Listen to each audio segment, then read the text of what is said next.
3분 사이에는 죽었는지 샀는지 구분도 못한대요. 현실인지. 마침 뒤에서 기다리고 있던 사람이 누구냐 하면은 간호사였어. 간호사가 기다리고 있었는데 앞에 사람이 벼락을 맞아 팍 쓰러지니까 어떻게 배운 대로 심폐소생술을 시작을 한 거예요. 심폐소생술을 시술을 해갖고 살려낸 거야.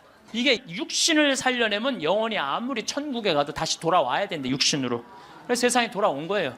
그래서 옛날에는요, 사람이 죽을 때 눈을 뜨고 주고 입을 벌리고 죽으면 눈을 감겨주고 입을 다물어 줬던 이유가 영혼이 다시 돌아오지 못하게 하려고. 그렇게 다물어 줬다는 거예요. 근데 이 사람은 너무 천국에서 행복하게 있는데 이 간호사가 이 주책맞게 심폐소생술을 해서 살려낸 거야. 눈을 떴고 당신은 병원에 있습니다. 의사들이 눈앞에서 오갑니다. 안타깝지만 당신은 오래 살지 못할 것 같습니다. 당신은 슬프면서도 이상하게 마음이 차분해집니다. 뭐라 설명할 수 없는 감정인데요. 눈앞 의사들도 너무 태연해서 당신에게 위로가 될 정도입니다. 병실로 옮겨졌고 가족들이 보입니다. 가족들은 당신에게 용기를 주지만 사실은 그들이 절망하고 있습니다. 의사가 당신을 보러 왔습니다. 당신은 얼마나 더 살 수 있는지가 가장 궁금합니다. 그는 통계적인 임상 경험으로 당신에게 대략 얼마만큼 시간이 남았는지 알려줄 수는 있습니다. 그러나 의사도 신은 아니기에 확신할 수는 없습니다. 때문에 많은 의사가 애매한 답을 들려주죠. 물론 당신이 의사가 예상하는 것보다 더 오래 살 수도 있습니다. 그러나 안타깝게도 당신이 바라는 것보다는 일찍 죽게 될 것입니다. 당신은 갑자기 변하기 시작합니다. 몸이 불균형에 빠진 것 같은 느낌이 들고 힘이 잘 들어가지 않습니다. 또 갑자기 딸꾹질이 날 수도 있고 이유 없는 가려움증이 생길 수도 있습니다. 이런 현상을 의사들은 증상의 부담이라고 부르는데요. 건강하던 때와는 다르게 당신이 스스로 몸의 감각에 신경 쓰다 보니 생기는 현상입니다. 마음도 약해질 대로 약해졌습니다. 곧 가족들의 손을 다시는 잡을 수 없다는 것을 절감합니다. 올해 크리스마스에는 가족과 무슨 약속을 했었나 생각하게 됩니다. 어떤 형태로든 당신은 슬픔에 사로잡힙니다. 지극히 자연스러운 마음이죠. 그러나 슬퍼만 하기에는 시간이 얼마 없습니다. 이제 당신이 죽는다는 사실에 대해 진지하게 생각해야 합니다. 의사들이 당신에게 무엇을 해주길 바라나요? 혹은 무엇을 절대 하지 않기를 바라나요? 누군가는 기계적인 인공호흡을 바라지 않고 누군가는 강제의 영양주입을 원하지 않습니다. 이런 문제를 결정해야 하는 것은 매우 힘든 일입니다. 원하지 않는 죽음이지만 피할 수 없기에 죽음의 세부 사항을 당신이 결정해야만 하는 거죠. 이럴 때는 그간 삶에 대한 질문을 던져보면 좋습니다. 살면서 당신이 잘했던 일이 무엇이었나 가만히 생각해 보는 거죠. 가혹할 수도 있지만 죽음은 당신이 견뎌야 하는 일입니다. 하지만 온전히 당신만의 일은 아닙니다. 장례업체 사람들이 당신을 어떻게 모실지 궁금해할 것입니다. 화장이냐 매장이냐, 시신은 어떻게 할 거냐. 당신에겐 생각하고 싶지 않은 일들이지만 그들에겐 매우 중요한 문제입니다. 당신이 가족에게 어떤 의지를 남겨놓는다면 큰 도움이 될 것입니다. 정말 시간이 얼마 안 남았습니다. 이제 당신의 심장은 박동을 멈추고 발이 차가워질 겁니다. 호흡도 잦아들고 감각이 조금씩 무뎌질 텐데요. 무서울 수도 있지만 당신만 겪는 일은 아닙니다. 아시다시피 죽음은 유일하게 모든 이에게 공평하게 찾아오는 것이니까요. 죽어간다는 것은 매우 역동적인 과정입니다. 당신의 삶만큼이나 특별하게 당신만의 방식으로 죽음을 받아들이면 어떨까요? 지금 막 당신의 신체가 생명과 작별을 고하는 과정을 시작했습니다. 차분하게 눈을 감으세요. 좋습니다. 잘하셨어요. 그동안 정말 수고 많으셨습니다. 장례식장에 많은 사람들이 찾아와 눈물을 흘립니다. 하지만 사진 속 당신의 마지막 얼굴은 너무나도 밝게 웃고 있습니다. 사진 속 얼굴이 너무 아름답고 빛이 나 더욱 슬퍼지네요. 정작 당신은 살면서 얼마나 자주 이렇게 밝게 웃어봤나요? 당신은 평생 세상의 한 부분이었습니다. 당신은 친구들과 가족에게 그들의 삶의 바탕에서 소중한 사람이었습니다. 하지만 이제 당신은 떠나고 없습니다. 그래서 지금 이 시간이 아주 특별한 것입니다. 이 시간은 다시 오지 않습니다. 이건 선물 같은 것입니다. 사람들이 죽기 직전에 느낄 수 있는 감각에 대해 생각해 보신 적이 있나요? 반드시 당신이 알아야 할 이야기였을 거라 생각합니다. 우리는 실제 임종을 앞둔 사람들의 심리를 간접 체험하면서 오늘 또 분명하게 살아야 할 이유를 찾게 됩니다. 당신이 숨쉬는 일상이 얼마나 숭고한 순간들인지 생각해보는 시간이 되셨길 바랍니다. 황창현 신부님의 행복특강 바로 시작하겠습니다. 영상이 마음에 드신다면 구독과 좋아요, 알림 설정 부탁드립니다. 지난주에 앤더슨 시 코리아라는 뉴욕의 정형외과 의사가 벼락 맞은 얘기를 했습니다. 벼락을 맞아서 죽었더니 몸에서 영혼이 빠져나와서 자기 시신을 장모님이 쫓아내려와서 울고불고 하고, 이 사람아 죽으면 어떻게 하나? 그런데 자기 시신을 보고 있는데 정작 본인은 하나도 안 슬프더라는 거예요. 그러니까 죽은 영혼은 여러분들 슬프지 않아요. 그러니까 여러분들 죽은 영혼을 위해서 너무 슬퍼하는 것도 죽은 영혼 멋쩍게 만드는 거예요. 누구한테 맡겨?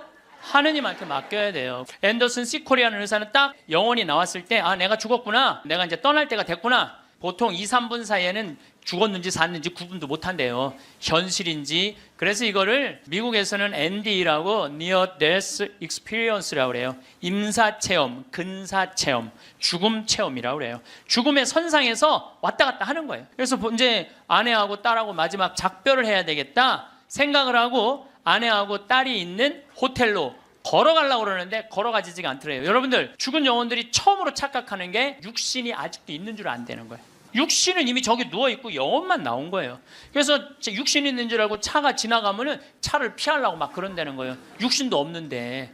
육신이 있어야지 이 육신이, 내가 이 물질이 나라는 물질하고 마주치면서 이 막는데, 나는 이미 물질이 없어진 건데, 영혼인데. 걸어가려고 하니 걸어가지지 않고 쫙 떠서 가더래요. 허기야, 여러분들 동양 귀신, 서양 귀신 중에 걸어 다니는 귀신 봤어요? 귀신들은 다 떠서 다녀요. 여러분들 저기 전설의 고향을 봐도 귀신들 보면 다 날아다니잖아요. 하다못해 저 중국 강씨도 이러고 다 떠다녀. 쫙 떠서 가더래. 그래갖고 이제 문을 열으려고 그랬는데 문 열을 필요도 없더래요. 그냥 몸이 통과돼서 들어가더래요. 이것도 성서에 다 나오는 거예요. 예수님이 부활하시고 난 다음에 제자들이 문 걸어 잠고 있었을 때 어떻게 했어요? 문 열지도 않고 그냥 그 안에. 그러니까 저는 요즘 과학이 발달하면서 많은 의사들이 죽은 사람들의 증언을 채취를 하고 연구를 하면서 그 내용이 신약성서에 다 나와 있어. 우리 예수님 죽었다 부활하셨잖아요. 그렇죠? 죽은 사람 살려낸 거 예수님 다 살려냈잖아. 예수님 영원히 부활하시면 다볼산에서 거룩한 변모할 때 얼굴은 해와 같이 빛나고 온몸은 빛난다. 죽었던 사람들이 하늘나라에서 올라가서 본 장면 그대로 다 신약성서에서 예수님이 다 보여주신 거야. 근데 우리는 그렇게 예수님이 보여줬는데도 다 필요 없어. 죽은 아버지가 살아 돌아와서 얘기를 해줘야 돼. 다른 사람 필요 없어. 그래서 쫙 떠서 가서 아내하고 딸이 있는 호텔을 딱 들어가 보니까 아내하고 딸이 얼굴에 막 페인팅을 하고 놀더래요. 근데 정작 자기는 안 슬프더래요. 떠나야 되겠구나. 그래서 그 죽은 사람들의 특징이 저 빛 있는 데까지 가는 여행길이 그렇게 멀게 느껴진대요. 근데 그 속도가 너무너무 빠르다는 거예요. 그래서 여러분들, 우리 죽은 영혼들 잘 떠나가라고 죽으면은 마당에다가 못 떠나요. 사자밥 떠놓잖아요. 맷밥이라고 흰쌀밥 3그릇, 신발 3켤레, 국 3그릇, 그 다음에 엽전 3입 놓잖아요. 그게 뭐예요? 저승사자 둘 오니까 둘하고 죽은 본인 잘 떠나보내라고. 그리고 어디는 또 간장까지 떠놓는데요. 간장을 왜 떠놓는지 아세요? 이게 짜게 먹으면은 물 자꾸 먹히려고 중간에 서서 물 먹는다고 천천히 떠나가라고. 아니면 다시 돌아올 수도 있다. 그래서 간장도 떠놓고 된장도 떠놓는 거라는 거예요. 그래서 이거 죽은 이들을 위한 그런 것들이 너무너무 많은 거예요. 어쨌거나 하여튼 앤더슨 시 코리아라는 의사는 나와갖고 하늘나라 딱 올라가는 순간, 이 사람도 역시 신앙이 없는 사람이에요. 여러분들, 하늘나라 올라갔다 온 사람들 중에 성당 안 다니는 사람 상관없대요. 되게 어떤 사람들이 하늘나라에 많이 올라가냐면 이 세상 사랑하고 사람 사랑하고 아끼는 사람이 되게 올라갔다 오고, 나쁜 짓 한 사람들은 다 어두운 데 갔다 온다는 거예요. 그러니까 성당 열심히 다닌다고 다 하늘나라 가는 거 아니에요. 이것도 성서에 다 나와. 마태복음 7장 21절에 뭐라 그래? 나더러 주님 주님 한다고 다 하늘나라 가는 건 아니다. 내 말을 실천하는 사람이라야 하늘나라 간다. 그러니까 성당을 아무리 다녀도 사람 미워하고 본당 신부 미워하고 막 옆에 있는 사람 미워하면 그 사람은 성당 다녔나 마나예요. 근데 이 앤더슨 시코리아는 착하게 살았나 봐. 하늘나라로 올라가서 그 빛을 느끼는 순간 신으로부터 오는 걸 거부할 수가 없더래요. 완전한 평화, 충만한 사랑을 느낀 거지. 그래갖고 이제 하늘나라에서 너무 행복하게 있는데 마침 뒤에서 기다리고 있던 사람이 누구냐 하면은 간호사였어. 간호사가 기다리고 있었는데 앞에 사람이 벼락을 맞아 팍 쓰러지니까 어떻게 배운 대로 심폐소생술을 시작을 한 거예요. 심폐소생술을 시주를 해갖고 살려낸 거야. 이게 육신을 살려내면 영혼이 아무리 천국에 가도 다시 돌아와야 되는데 육신으로. 그래서 세상에 돌아온 거예요. 그래서 옛날에는요, 사람이 죽을 때 눈을 뜨고 주고 입을 벌리고 죽으면 눈을 감겨주고 입을 다물어 줬던 이유가 영혼이 다시 돌아오지 못하게 하려고. 그렇게 다물어 줬다는 거예요. 근데 이 사람은 너무 천국에서 행복하게 있는데 이 간호사가 이 주책맞게 심폐소생술을 해서 살려낸 거야. 살아 돌아왔는데 이 앤더슨 시코리아라는 의사는 문제는 하늘나라에서 들은 음악이 너무 아름다웠던 거야. 하늘나라 간 사람들의 특징이 뭐냐면 너무나 아름다운 음악을 들은 게 그 사람들의 특징이야. 너무 아름다운 음악을 들어서 그걸 자기가 연주하고 싶은 거야. 그래서 이 사람은 94년부터요 박사학위가 2개야. 심리학 박사에 정형외과 박사인데 이 사람은 바이엘부터 피아노를 배워요. 배워서 2002년에 음반을 발표를 해요. 내가 유튜브를 통해서 그걸 들었는데 너무너무 연주를 잘하더라고요. 아니 무슨 무당이 갔다 오거나 뭐 이런 사람이 갔다 오면 무당도 무시할 건 안 되죠. 여러분들 무당도 신 내림 받은 무당은요 무시하면 안 돼요.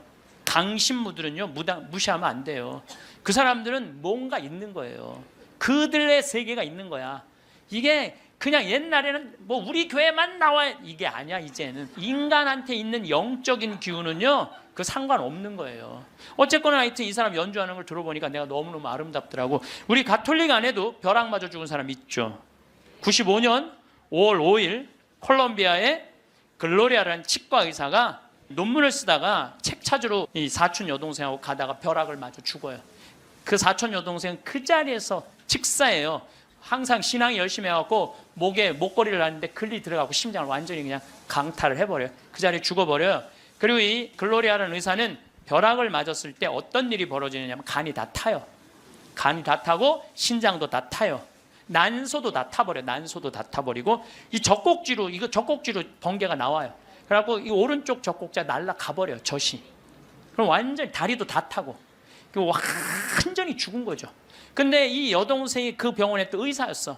의사들이 죽었다. 이거 산소호흡기 뛰자. 절대 못 뛰겠다 난. 우리 언니는 죽은 게 아니다. 이 사람은 영혼인데 나가갖고 하늘나라 올라가갖고 천국, 연옥, 지옥 다 돌아다니는 거예요. 그리고 이 사람은 16살 때 낙태를 해요. 그러면서 하느님이 너 낙태한 거 그래 다 보여주는 거야. 그냥 자기가 살아생전에 자기는 막 맨날 그냥 미용하고 막 옷 엉덩이 뭐 이런 것만 신경 쓰던 여자예요. 성당도 열심히 다니긴 했지만은 그거보다는 세상 일에 더 많은 매력을 가졌던 여의사예요. 예쁘고. 근데 이제 뭐 이 사람은 하늘나라에서 이제 여행을 다 하는데 살았느니 죽었느니 그러는데 일주일이 지났을 때 시골의 농부 하나가 미사 참여를 할 때 얼마나 열심히 하냐면은 주머니에 10,000페소, 5,000페소가 있을 때 10,000페소는 하느님한테 봉헌하고 5,000페소로 빵을 사서 먹는 정말로 착한 사람이에요. 여러분들 주머니에 10만 원짜리하고 10,000원짜리 있으면 여러분들 얼마짜리 낼 것 같아요? 10,000원짜리? 저는 그렇게 생각하지 않아요. 여러분들은 어떻게 해서든지 1,000원짜리 찾아서 1,000원짜리 내지 무슨 10,000원짜리를 내. 우리 천주교 신자들이. 근데 이 시골 농부는 3년 전에 완전히 강도를 맞아서 그나마 키우던 닭까지 없던 사람이야. 아무것도 없는데 하느님한테 10,000페소 봉헌하고 5,000페소로 빵을 사요. 근데 저도 이번에 남미에 한 달 동안 강의 갔다 왔지만은 남미 사람들은요 빵을 다 신문지에 싸서 팔아요. 그리고 그 신문지를 싸서 빵을 펼치는데 신문지에 글로리아라는 의사 기사가 떠요. 그걸 보고 이 사람 그 자리에 무릎을 꿇어요. 하느님, 이 능력 있는 의사를 만약에 살려 돌려보내신다면 내가 성모님 성지 순례를 갈 것이고 죽은 이들을 위한 기도를 열심히 하겠다고. 그걸 하느님이 들어요. 참 신기하죠? 그 사경을 헤매는 그 글로리아라는 의사한테 하느님이 하늘나라에서 이런 얘기를 해요. 내가 너를 살려 돌려보낼 것이다. 왜 돌려보내느냐면은 너의 공로가 아니다.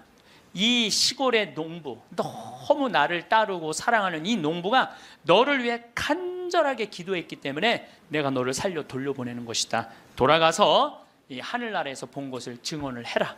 그리고 살려 돌려보내요. 그래서 이 글로리아라는 의사는 살아 돌아와요. 그런데 일주일이 지나고 다리를 너무 피가 안 돌기 때문에 잘라야 된다고 그러는데 이 사람은 살아 돌아와서 간도 재생이 되고 난소도 재생이 되고 신장도 재생이 되고 다리도 다 재생이 돼요. 그래갖고 애까지 또 낳아요. 정말 애를 하나 더 낳아요.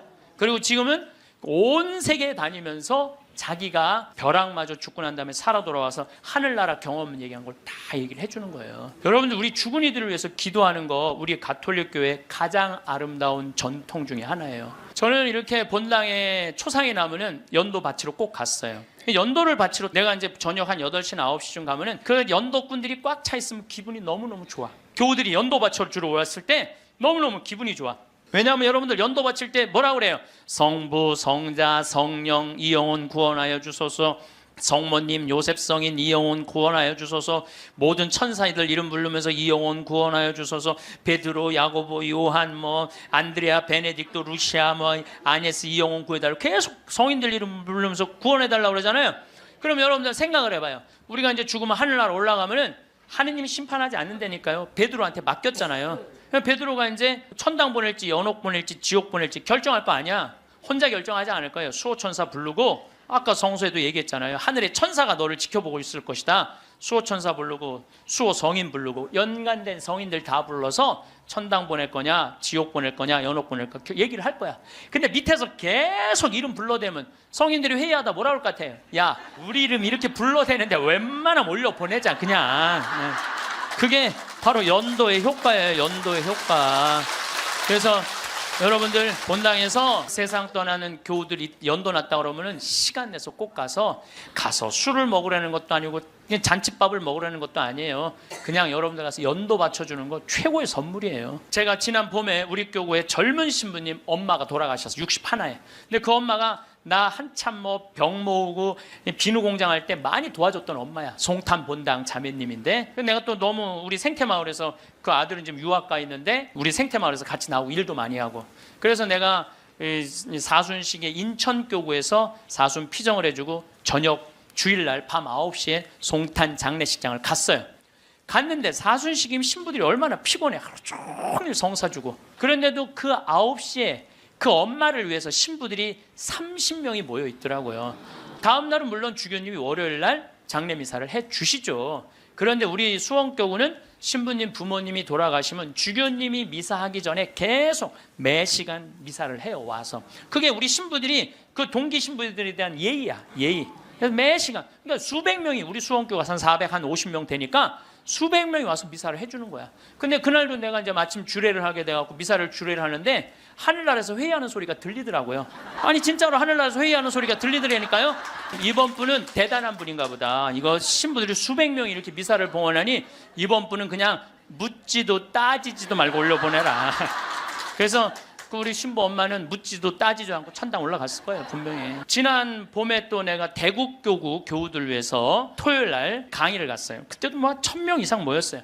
근데 오전 10시 강의인데 저는 항상 어디든 2시간 전에 도착을 해요. 강의 2시간 전에 도착을 해서 미리 이제 밥을 먹어요. 근데 이제 밥 먹을 때는 이 옷에 튀면 안 되니까 항상 사복을 먼저 입어요. 사복을 입고 허름한 청국장 찌개집 아침에 청국장 찌개집을 들어갔어. 찌개집을 딱 들어갔는데 아주 멋있게 생긴 노신사가 머리가 하얀 노신사가 나를 딱 보더니 눈이 점점 커지는 거야. 그냥 나를 아는 거지. 나를 아는데 근데 이제 로만 칼날 안에니까 진가민가 했나 봐요.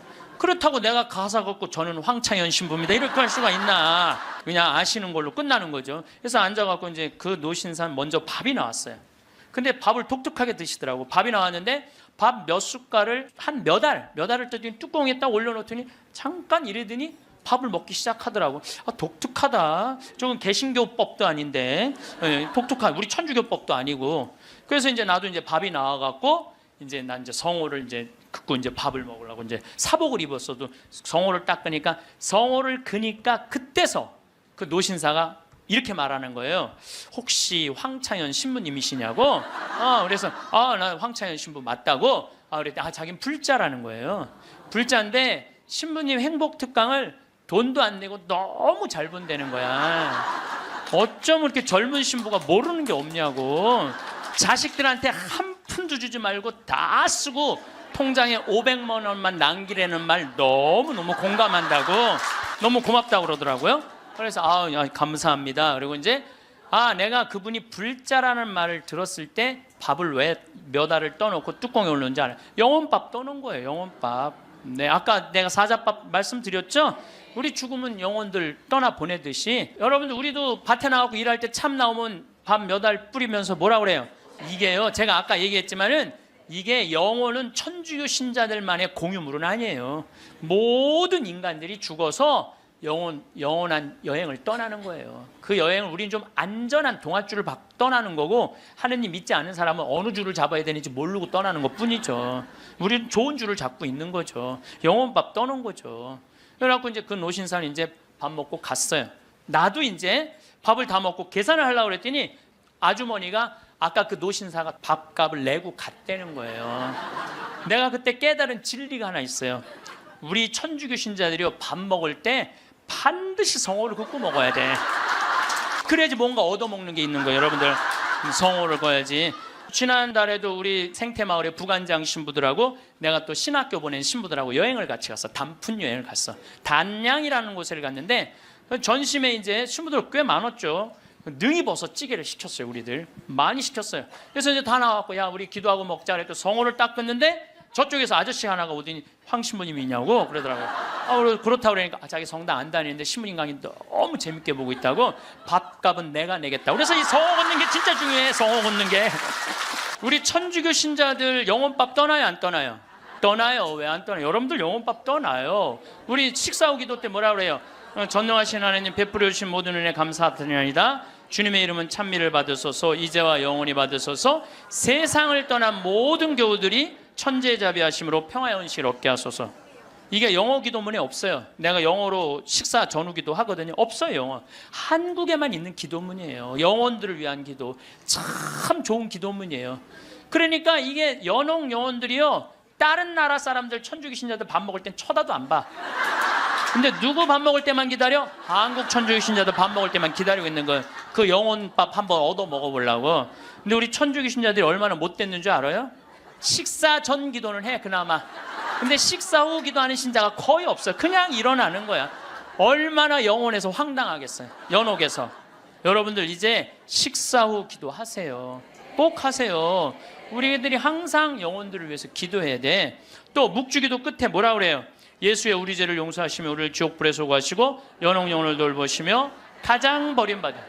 여러분들 이게 1917년 파티마 성모님이 루시아 프란치스코 히아친트한테 부탁한 거예요. 왜? 연옥 영혼들이 너무 불쌍한 영혼들이 많으니까 너희들 기도해라고. 그러니까 저는 요즘 이렇게 이 죽음 강의를 준비하면서 장례차가 지나가면은요, 천주교 신자, 개신교 신자, 불교 신자 가리지 않아요. 가리지 않고 성호 커요. 성호 긋고 하느님 저 영혼 구원해달라고 좀 기도해요. 나는 도저히 이해가 안 가는 종교단체가 있어요. 우리 교회에 나와야만 구원받는다고 얘기하는. 근데 그 몇 명이냐면 14만 4천 명에 속해야만 구원받는다고. 난 이해가 안 가요. 여러분들, 하느님이 그것도 2000년 역사상 대한민국의 고 교회 14만 4,400만 명만 구원하려고 당신 아들 죽였겠어요? 온 인류의 하느님을 이렇게 째째하겠어요? 다 구원하고 싶어 하세요. 만약에 14만 4,400만 명만 40 말도 안 돼. 14만 4천 명만 구원하려고 그러면 나는 예수님 그럴 것 같아. 14만 4천 명 구하려고 그러면 예수님이 이랬을 거예요. 야 베드로야 네가 죽어라. 그 14만 4천 명. 예수님은요 모두를 구원하시기 위해서 십자가 지신 거예요. 그래서 하늘나라는 활짝 열려 있는 거예요. 불교에는요 4대 보살님이 있어요. 관세음보살, 지장보살, 보현보살, 문수보살이 있어요. 관세음보살은 이 세상에 자비를 베푸는 보살이에요. 근데 지장보살님은 저 지옥에 단 한 명이라도 있으면은 자기는 성불하지 않겠다고 그러는 보살님이에요. 아니 우리는 지옥에 가면 천국에 못 가잖아요. 근데 불교는 또 달라요 우리하고. 그러니까 지옥의 마지막 한 명까지 구원하겠다는 게 그 보살님의 마음인 거야. 나는 그 보살님이 너무 마음에 들어. 이게 난 하느님의 마음이라고 생각 들어요. 하느님의 마음. 그러니까 여러분들도 모든 사람들이 구원받을 수 있도록 항상 기도하셔야 돼요. 여러분들은 구원 받을 것 같아요? 안 받을 것 같아요? 여러분들 구원 받아요. 적어도 이 시간 강의 듣겠다고 여기 나와서 앉아있는 여러분들은 구원 받아요. 여러분들 천당 간다는 확신 있으면 행복하지 않겠어요? 행복하죠? 내가 이제 막 죽을 때가 다 됐어. 근데 싹 하느님이 와갖고 한 일주일 전에 귀에다 대고 너 축하해, 너 천당이야 이렇게 얘기하면 행복할 것 같아요? 안 행복할 것 같아요? 행복하겠죠? 근데 이거를 누구한테 하느님이 하냐면 프란치스코 성인한테 해요. 프란치스코 성인한테 나타나갖고, 프란치스코는 굉장히 빨리 돌아가시잖아요. 40대 초반에 돌아가시잖아요.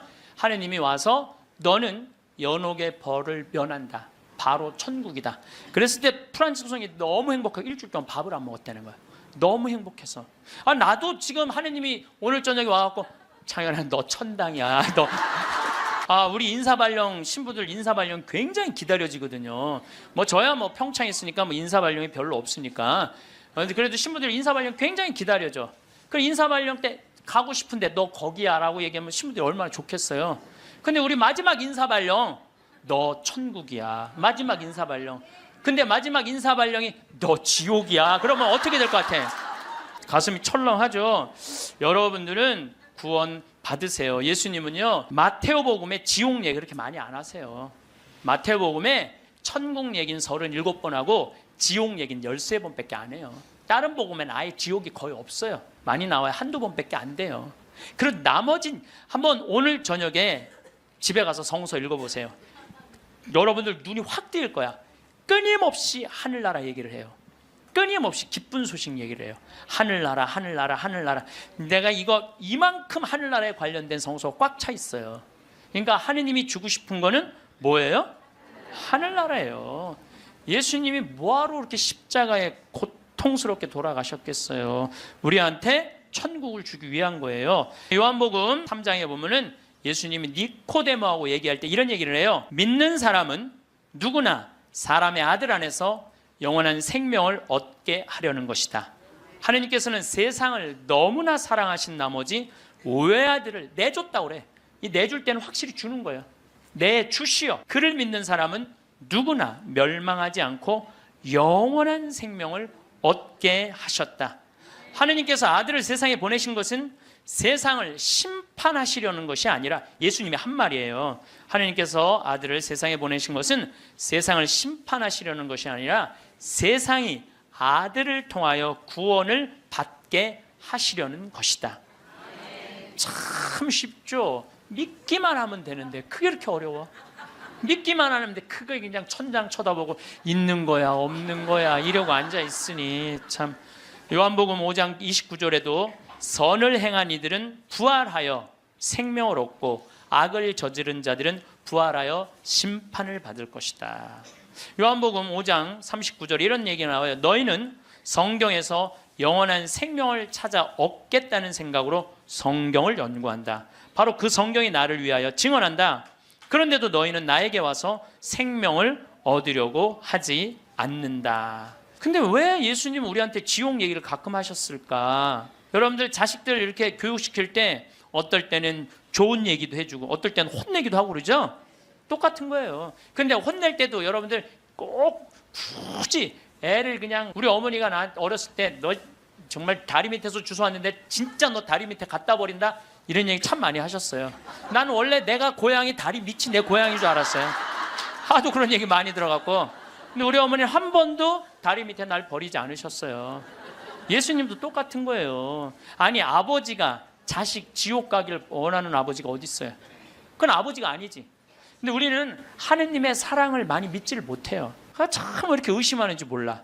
저는 본당 신부 10년을 하는 동안 총회장님 4분하고 살았어요. 근데 이 4분의 총회장님들이 정말 열심히 했어요. 일을. 그러니까 우리 동창 신부들이 성당에 오면 맨날 총회장이 있는단 말이야. 야, 니네 총회장을 어떻게 하길래 저렇게 열심히 하냐? 나 별말 안 했어. 딱 한마디밖에 안 했어. 무슨 말 했는데? 나는 총회장님을 믿는다. 믿는다는 말 한마디에 총회장님이 책임감을 느끼는 거예요. 본당 신부가 믿는다는데. 그러니까 저는 강의 다닌다고 성당 거의 있었던 적이 없어. 맨날 성당 비우고 돌아다녔는데 두 번 다 성당을 신설 성당이니까 성당을 하나는 전 신부님이 져주신 거 내가 완성을 했고 두 번째 성당은 내가 처음부터 끝까지 졌거든요. 그래도 저도 성당에 생전 안 붙어 있었어요. 그래도 성당 너무 잘 져줬어. 근데 누가 다 책임진 거예요? 총회장이 다 책임. 뭐 때문에? 내가 믿는다는 말 한마디에. 여러분들 그 많은 신들 중에 인도에는 신이 3억 명이나 된다는데 그 많은 신들 중에 야훼 하느님 당신만을 나의 주님으로 믿습니다라고 고백하면은 하느님은 나한테 책임감 느낄 것 같아, 안 느낄 것 같아? 아니 저놈이 날 믿는다는데 저거 하나 천당에 못 데리고 오겠어요? 근데 만약에 여러분들이 어느 날은 믿는 것 같고 어느 날은 안 믿는 것 같고, 그럼 하느님은 어떠실 것 같아요? 어느 날은 책임져야 될 것 같고 어느 날은 책임지지 않아도 될 것 같고 그러네.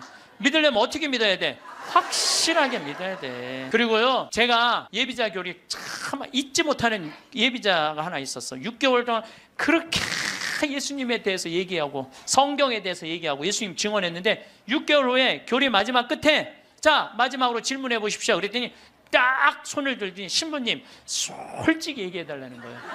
뭘 솔직히 얘기하냐니까 진짜 예수님 믿냐고 솔직히 해달라는 거예요. 6개월 지났는데.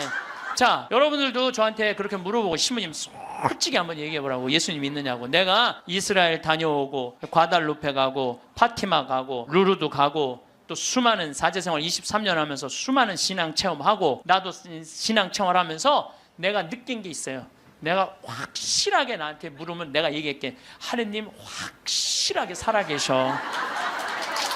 그런데 문제는 내 영혼의 상태 때문에 하느님을 느끼지 못하는 거예요.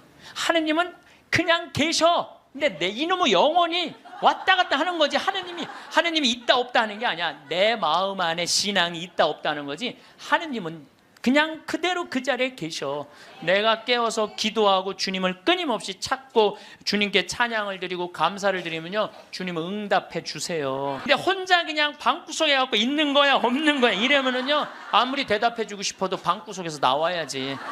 근데 여기 지금 나와 있는 분들은 대답을 듣잖아요. 마태복음 25장에 슬기로운 처녀, 미련한 처녀 얘기가 나와요. 슬기로운 처녀 등잔에는 기름이 많았고 미련한 처녀 등잔에는 기름이 하나도 없었어. 미련한 처녀들은 어떤 처녀들이 미련한 처녀들이냐면 맨날 의심하고 성당도 안 나오고 가난한 사람도 안 도와주고 그냥 이러고 있는 처녀들이 미련한 처녀들이에요. 슬기로운 처녀들은 어떤 처녀들이야? 명동에서 피정 있다 그러고 아침부터 와서 앉아있고, 이 처녀들이 기름 종지에 기름이 많은 처녀들이에요. 여러분들이 이웃에게 복음을 선포하고 참된 삶의 길, 진리의 길을 가르쳐주는 거 기름 한 방울 모으는 일이에요. 성교에는 어느 누구도 개인이 지옥에 떨어졌다고 단정 짓지 말라는 거예요. 하다못해 어떤 부인이 남편이 다리에서 뛰어내려서 죽었어. 자살을 했어.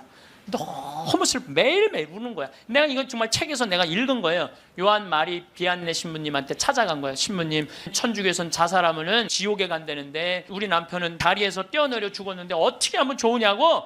근데 이 요한 마리아 비안네 신부님이 내 속을 뻥 뚫리는 얘기를 했어요.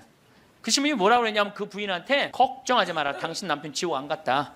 무슨 소리냐. 지옥에 간다는데 그 다리 밑에서 강까지 떨어지는데 시간이 굉장히 오래 걸린다는 거예요. 떨어지는 사이에 회개를 했다는 거예요. 웃을 일이 아니에요. 아니 내가 왜 말만 하면 웃어. 실질적으로 그 순간에 회개할 수 있다는 거예요. 그리고 당신 남편은 그 순간 떨어지면서 회개를 했기 때문에 지금 연옥에서 지금 훈련을 받고 있으니까 걱정하지 말라고. 연옥벌이 끝나면 천국에 올라가니까. 그래서 여러분들 우리가 예수 마리아 요셉만 외워도 연옥에 7년제가 감해진대요.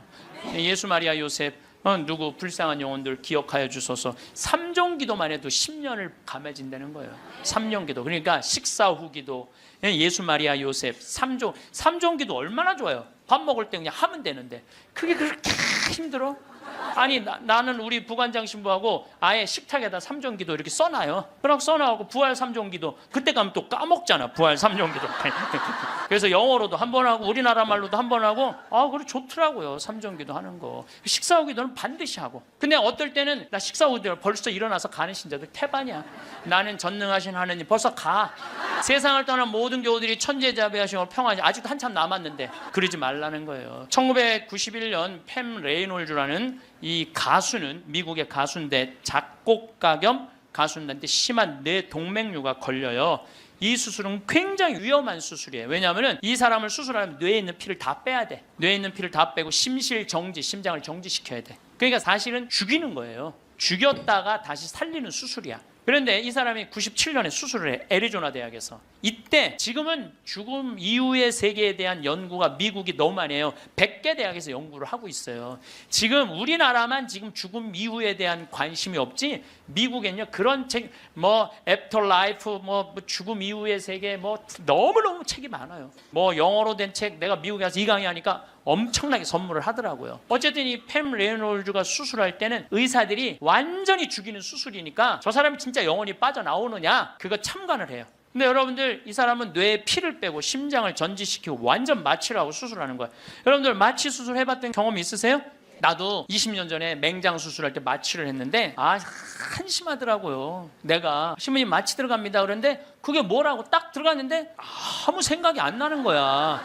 나 탁탁 치는데 깨어나 보니까 벌써 배를 가르고 맹장을 떼어냈다는 거야. 아니 내 맹장을 떼어냈는데 내가 모르는 게 말이 돼? 답답하더라고요. 떼어냈다는데. 그래서 내가 다음에 수술할 때 반드시 정신을 똑바로 차리고 아무리 마취를 해도 내가 어떻게 수술하는지 지켜봐야 되겠다. 근데 내가 이제 거의 한 5년 전에 위암 수술을 하게 됐잖아요. 위를 3분의 1을 잘라내잖아요. 그래서 이제 난 6시간짜리 마취를 이제 하러 들어갔는데 이제 수술실 들어가면서 내가 속으로 나한테 외웠어요. 정신 똑바로 차려야지. 정신 똑바로 차려야지. 그래서 수술실 들어가고 신부님 마취 들어갑니다. 그럴 때 딱 씌울 때 정신 똑 그걸로 끝이야. 정신 똑 그걸로 끝이야. 깨어나 보니까 배를 가르고 위를 3분의 1을 잘라냈다. 이번에도 그냥 당한 거지. 그냥 아무 생각이 안 나. 아무 생각이. 근데 이 팸 레이놀즈도 이 수술실에 들어갈 때 뇌에 피를 다 뺐으니 이 사람은 아예 생각이 없는 사람이에요. 심실 정지시키고 그래갖고 딱 수술을 시작을 했을 때 이 사람은 영혼이 빠져나와요. 빠져나와갖고 수술실 장면을 지켜봐요. 의사가 간호사한테 지시하는 거, 수술 도구 전해주는 거, 그리고 자기 머리를 자르는 수술 도구를 봐요. 자기 머리 자르는 걸 봐요. 쫙 자르고 내가 이제 죽었구나. 그래갖고 이 팸 레이놀즈는 병원 위로 올라가고 하늘나라 올라가는데 자기 할머니가 목소리가 특이했대. 하늘나라에서 막 부르더래요. 오라고. 하늘나라 올라가 보니까 자기 할머니가 있고 죽은 형제 친척들이 쫙 있더래요. 너무 아름다운 모습으로 빛을 내고. 그러니까 죽은 사람들 거의 공통적인 의견이에요. 근데 자기 기타를 가르쳐준 외삼촌이 넌 아직 키워야 되는 애도 있으니까 넌 가야 된다고. 난 가기 싫다. 이거 너무 좋다. 가라. 가기 싫다. 그러면서 실갱을 하는데 삼촌이 확 미는데 수술이 끝난 거예요. 깬 거죠. 살아 돌아온 거죠. 근데 이 사람은 놀랍게도 참관한 의사들한테 의사들 배치를 다 얘기를 해줘요. 어떤 의사가 어느 자리에 있었고, 수술 도구는 여러분들 우리들이 수술하러 들어갈 때요 절대 수술 도구를 개봉을 안 해요. 오염될까봐, 감염될까봐. 그래갖고 의사들이 완전하게 다 방지를 하고 이 사람 마취 끝나고 난 다음에 수술 도구를 다 꺼내요. 그러니까 우리들은 수술 도구를 어떻게 생겼는지 몰라. 수술실에 들어간 사람 알아요? 몰라요?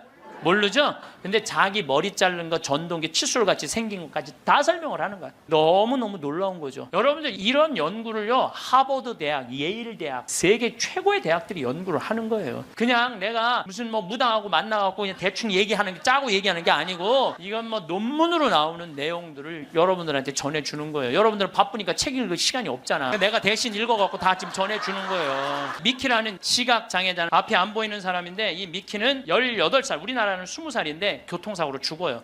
근데 이 사람은 태어나서부터 앞이 안 보이던 사람이야. 그러니까 하얀색이 뭔지 까만색이 뭔지 빨간색이 뭔지 아무리 설명을 해줘도 모르죠. 태어나서부터 앞이 안 보이니까. 나무가 어떻게 생겼는지 뭐 설명을 해줘도 상상을 하지 꽃이 어떻게 생겼는지 알 수가 없잖아요. 근데 이 사람이 교통사고로 죽어요. 죽어서 딱 수술실에 들어갔는데 자기 몸을 처음으로 봐요. 반지를 보고 자기인 걸 알아요. 내가 저렇게 생겼구나. 머리 모양을 보고 내가 저렇게 생겼구나. 그리고 죽어서 하늘나라로 올라가는데 빨주노초 파남보를 다 보는 거예요. 너무 아름다운 빨주노초, 온갖 아름다운 꽃, 새, 나무를 보는 거예요. 그러고 하늘나라에서 너무너무 행복하게 있는데 수술해서 살려낸 거야. 육신을 살려내면 돌아와야 된다고 그랬잖아요. 돌아온 거예요. 돌아왔는데도 이 사람은 어떤 거야? 역시 앞이 안 보이는 거죠. 근데 역시 앞이 안 보이는데도 이 사람은 모든 색깔을 너무 정확하게 설명을 하는 거예요. 나무는 어떻게 생겼고 꽃은 어떻게 생겼고. 이 미키라는 사람도 굉장히 중요한 연구 대상자가 돼요. 왜냐하면 아예 시각장애자인데 모든 색깔에 대한 설명을 너무 잘하는 거야. 한 번도 색깔을 본 적이 없는 사람인데. 그러니까 영혼이 빠져나가는 거죠. 그래서 우리가 이게 죽는 걸로 끝나는 게 아니야. 죽음이 아니고 새로운 삶으로 옮아가는 과정인 거예요. 여러분 여러분들 이제 죽는 거 싫어요, 좋아요? 좋아해야 돼. 아니 죽는 게 싫으면 어떻게 해? 죽는 게 싫으면은 천주교 신자가 이제 죽는 거 좋죠? 그래도 죽는 게 싫어. 그래도 살아있는 게 나아. 이 이야기는 조금 더 다음 시간에 하면서 내가 죽음이라는 것이 그냥 우리가 하느님을 만나기 위해서는 반드시 죽음이라는 걸 거쳐야 돼. 제가 조금 어려운 얘기 하나 할게요. 나는 사실 어려운 얘기를 잘 안 하는 편인데 이번 건 굉장히 어려운 얘기예요. 요거는 방송 보면서 적어갖고 한번 묵상해 보세요. 데이아르드 샤르댕이라는 신부님이 있어요. 이분은 최고의 지성인이에요. 이분도 너무 유명한데 여러분들이 바빠갖고 이분 책을 읽을 시간이 없죠. 이분은 신학자면서 지질학자예요. 지질학자. 그런데 이분이 뭐라고 그랬냐면은 우리는 이 육신은 영원히 이 육신을 잠시 경험하고 가는 거라고 그래요. 그러니까 이 육신은 그렇게 중요한 게 아닌 거야. 뭐가 중요한 거야? 영혼이 중요한 거야. 영혼이 중요한데 우린 영적인 삶을 살지 않기 때문에 그 영적인 세계에 대해서 답답한 거예요.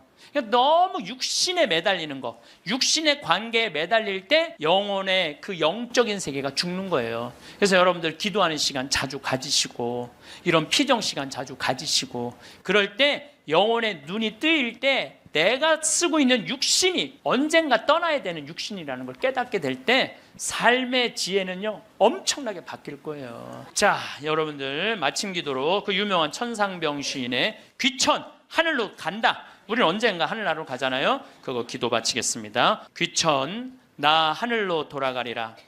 새벽빛 와 닿으면 이슬 더불어 손에 손을 잡고 나 하늘로 돌아가리라. 노을빛 함께 단둘이서 길슬개서 놀다가 구름 손짓 하면은 나 하늘로 돌아가리라. 아름다운 이 세상 소풍 끝내는 날 가서 아름다웠더라고 말하리라. 감사합니다. 황창현 신부님의 강의가 어떠셨나요? 불확실성으로 가득 찬 우리의 인생에서 확실한 한 가지는 우리가 죽는다는 것입니다. 얼마 전 40여 년간 의사와 대학 교수로 근무하다 암 진단을 받고 퇴임을 한 소화기 내과 권위자가 죽음관의 중요성을 강조했습니다. 수많은 죽음을 목격하면서 깨닫게 된 사실, 죽기 직전에 이걸 후회한다라는 주제의 연설에서 그는 죽기 몇 달 전부터 오는 증상은 세상 일에 관심이 없어지고 주로 잠을 자고 이런 것들로 시작해서 임종이 임박해서는 혈액순환이 안 되니까 피부에 반점이 나타나고 가래가 들끓고 소변을 잘 안 보게 되는 것들이 임종이 임박한 증상이라고 볼 수가 있다고 운을 뗐습니다. 저명한 의학 학술지의 논문들을 토대로 임종이 다가온 이들이 근사체험을 겪게 된다고 전하기도 했습니다. 생전의 삶이 파노라마처럼 펼쳐지는 회고가 근사체험의 여러 요소 가운데 하나라는 게 그의 설명입니다. 그러면서 수십 년간의 삶이지만 짧은 시간에 중요한 사건들을 전부 되돌아보게 된다는 것이라고 전했습니다. 아울러 죽음은 소멸이 아닌 옮겨감이라고 말합니다. 죽음은 삶의 마지막 단계이고 어떤 면에서는 마지막 성장의 기회라고도 볼 수가 있습니다. 그러므로 우리는 메멘토 모리, 나도 언젠가 죽는다는 걸 자주 기억하고 이런 죽음관을 가능한 일찍 갖는 게 무엇보다 중요합니다. 암 환자가 가장 후회하는 부분으로는 후회와 원망의 반응이 대표적이라고 합니다. 또 암에 걸리기 전으로 돌아간다면 무엇부터 할 것인가라는 물음에는 후회하지 말고 무엇이든 조금 더 일찍 했으면 좋았겠다는 대답이 많았습니다. 그러면서 많은 사람들이 빨라도 40대 후반, 50을 보는 나이에 비로소 그런 생각을 하지만 이런 생각을 10년만 좀 더 빨리 했다면 자신의 삶 자체가 상당히 많이 달라지지 않았을까 생각한다고 답했다고 합니다.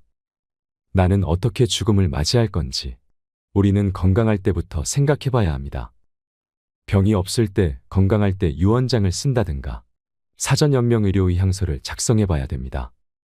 건강할 때 생각해보고 필연적으로 맞게 될 죽음을 어떻게 맞이하고 해나갈 건지 생각을 자주 하는 게 굉장히 중요합니다. 여러분, 죽음을 두려워하지 말고 죽음에 의연해지세요. 그러면 행복한 노후, 행복한 죽음을 맞이할 수 있을 것입니다. 이상으로 책틀맨이었습니다. 지혜를 쌓는 당신의 오늘이 아름답습니다. 더 좋은 영상으로 찾아뵙겠습니다.